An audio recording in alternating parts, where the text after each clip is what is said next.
देवी Bhagavatam Mahapuran doctor Kislay Pandey के साथ। इस भाग में श्री नारायण आगे बताते हैं कि ज्यादा से ज्यादा लोग चोर होंगे, लंपट होंगे, सभी लोग हिंसा करने वाले होंगे, एक दूसरे की निंदा करने वाले होंगे, और यही नहीं, कुछ लोग तो नरघाती भी होंगे। ब्राह्मणों, क्षत्रियों, वैश्यों के वंश के लोग धीरे धीरे पाप कर्म में लीन हो जाएंगे। सभी लोग लाख, लोहा, रस और नमक का व्यापार करने लगे। विप्रवंश में उत्पन्न होने वाले लोग भी बैलों वगैरह पे बोझा ढोने का काम करेंगे, शवों को जलाने का काम करने लगेंगे, ऐसा अन्न खाएंगे जो नहीं खाना चाहिए, और जो त्याज्य स्त्रियां होंगी उनके साथ गमन करेंगे, पंच यज्ञ करने से विरक्त हो जाएंगे, अमावस्या की रात्रि में भोजन करेंगे, यज्ञोपवीत धारण नहीं करेंगे, और संध्या बंदन तथा शौचादि कर्म से विहीन होंगे। हे नारद, इसके बाद कलयुग के समाप्त हो जाने पे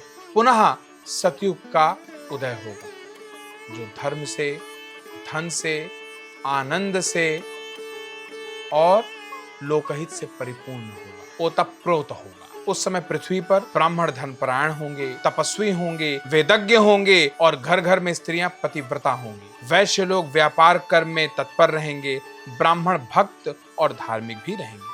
यहाँ जब बार बार ब्राह्मण शब्द आता है तो उसका तात्पर्य है वो जो ब्रह्म में लीन हो, जो सिर्फ किसी खास कुल या गोत्र से आता हो, उसे ब्राह्मण नहीं कहते। जितने भी लोग ब्रह्म में लीन हैं, या जो ब्रह्म में जिनका चित्त स्थिर है, वो किसी भी कुल गोत्र से हो, वो ब्राह्मण।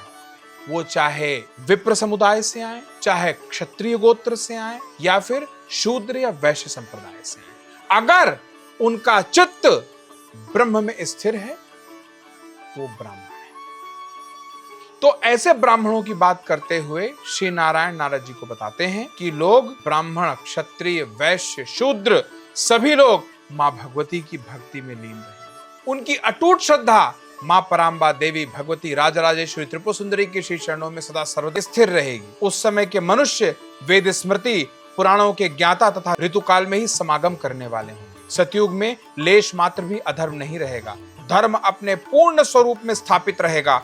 त्रेता युग में धर्म 3 पैरों से, द्वापर में 2 पैरों से, और फिर पुनः कलयुग के आ जाने पर धर्म 1 पैर से चलेगा। कहां तो सतयुग में 4 पैर से चलेगा धर्म, और कलयुग आते आते धर्म 1 पैर से चलेगा। तत्पश्चात घोर कलयुग प्रवृत्त होने पे धर्म पूर्ण रूप से लोप हो जाएगा। हे विप्र, 7 वार, 16 तिथियां, 12 महीने तथा 6 ऋतुएं बताई गई हैं। 2 पक्ष यानी शुक्ल कृष्ण, 2 अयन, उत्तरायण, दक्षिणायन, 4 प्रहर का 1 दिन, 4 प्रहर की 1 रात, और 30 दिनों का 1 माह होता है। संवत्सर, इडावत्सर आदि भेद से 5 प्रकार के वर्ष जानने चाहिए नारद। यही काल की संख्या का नियम है। जिस प्रकार दिन आते हैं तथा जाते हैं, उसी प्रकार चारों युग का आना जाना लगा रहता है। मनुष्यों का 1 वर्ष पूर्ण हो जाने पर देवताओं का 1 दिन रात होता है।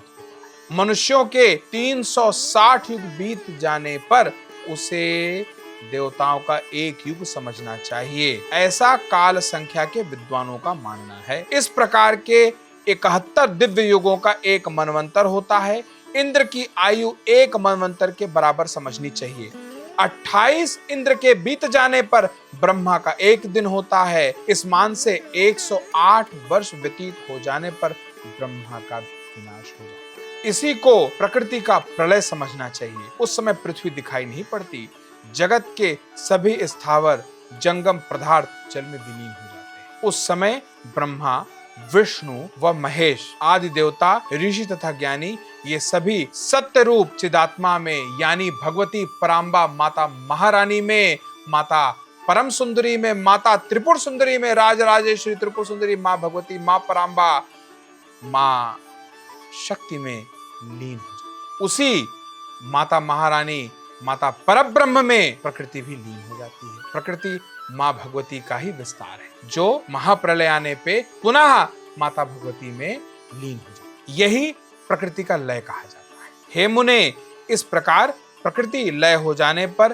ब्रह्मा की आयु समाप्त हो जाती है। इस पूरे समय को भगवती का 1 निमेष कहा जाता है। मतलब इतना बड़ा ब्रह्मांड का चक्र जिसमें ब्रह्मा जी भी चले जाते हैं, भगवान विष्णु भी, बाबा भोलेनाथ भी, सब उसी मां के मूल में समाविष्ट हो जाते हैं।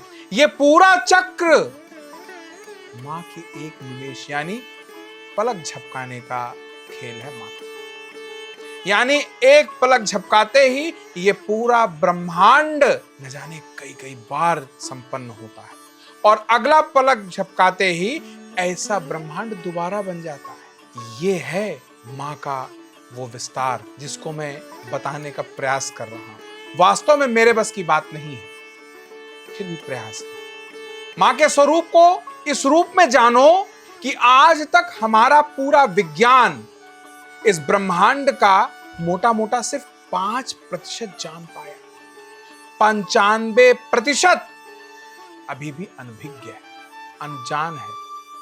क्या हो रहा है इस ब्रह्मांड में 95% में, ये किसी को नहीं पता, ऐसा विज्ञान कहता है। और जितना पता चल पाया वो भी पर्याप्त है कि किसी भी व्यक्ति की, किसी भी मनुष्य की दिमाग की नसें फटने लगें, ऐसा विस्तार है। अनेकों अनेक ब्रह्मांड, पृथ्वी की तो गिनती ही छोड़ दो।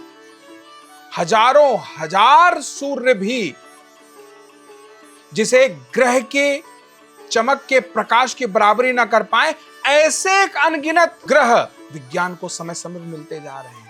और ऐसे अनगिनत ग्रहों से परिपूर्ण भरा पड़ा ये ब्रह्मांड, और उसके न जाने कितने और विस्तार।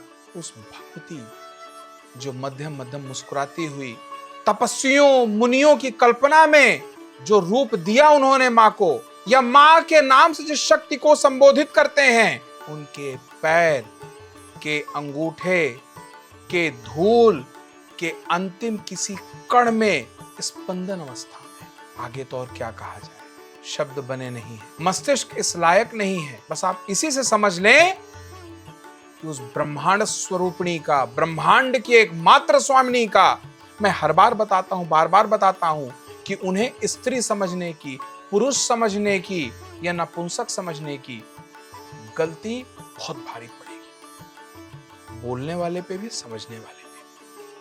अपितु मां स्त्री भी तुम हो, पुरुष भी तुम हो, और तो और मां नपुंसक भी तुम हो। जो दृश्य है वो तुम हो, अदृश्य तुम हो, आनंद तुम हो, निरानंद तुम हो, हंसना तुम हो, रोना तुम हो, जो सोच पाते हैं वो तुम हो, जो नहीं सोचा गया वो भी तुम हो, आगे भी तुम, पीछे भी तुम, ऊपर भी तुम, नीचे भी तुम, जो बोला वो तुम, जो सोचा वो तुम, जो नहीं सोच पाया वो तुम। मां और बात क्या की, ये जो बोल रहा हूं वो भी तुम, ये जो सुन रहा है वो भी तुम, नारायण तुम, नारायणी तुम, शिव तुम, शिवा तुम, राम तुम, सीता तुम, कृष्ण तुम, राधा तुम, कृष्ण को पूजने वाली भी तुम, कृष्ण के रूप में पूजित होने वाली भी तुम। दृष्टि भ्रम से मां अलग अलग रूप में नजर आती है, अलग अलग रूप में दृष्टिगोचर हो मां। प्रकृति भी तुम हो, प्रकृति का विस्तार भी तुम हो, इन सब से जो प्रभावित है वो भी तुम हो, जो अप्रभावित है वो भी तुम हो। तुम्हारा ध्यान करने वाली भी तुम हो, वो ध्यान भी तुम हो, उस ध्यान का आनंद लेने वाली भी तुम हो, उस ध्यान का आनंद भी तुम हो, उस ध्यान के आनंद से जो प्रभाव होता है तुम हो। पूजा तुम हो मां, पूजन की सामग्री तुम हो, उस पूजन का जो फल मिलता है वो भी तुम हो, वो पूजन करने वाली भी तुम, पूजन करवाने वाली भी तुम, जजमान भी तुम, पुरोहित भी तुम, पंडित भी तुम, हर कुछ तो तुम हो। तुमसे अलग, तुमसे इतर क्या है? मां भी तुम हो, पिता भी तुम हो। लोगों ने अपनी सहूलियत, अपनी आसानी के लिए तुम्हें अलग अलग रूप में विभाजित करके बताने का प्रयास किया है, वो भी तुम। उन्होंने जो गलत बताया वो भी तुम हो, जो सही बताया वो भी तुम हो।